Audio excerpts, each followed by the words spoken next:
Powering up operable smart glass partitions, such as sliding doors, could be a bit tricky, but don't worry, we got you covered.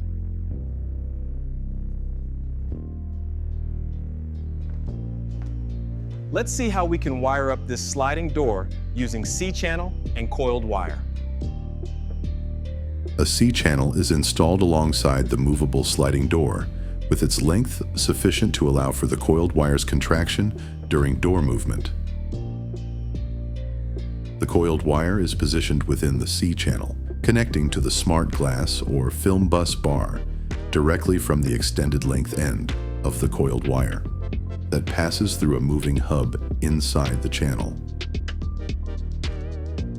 The other end of the coiled wire connects to a power transformer, preferably via an electrical cable, concealed within drywall or a cable channel.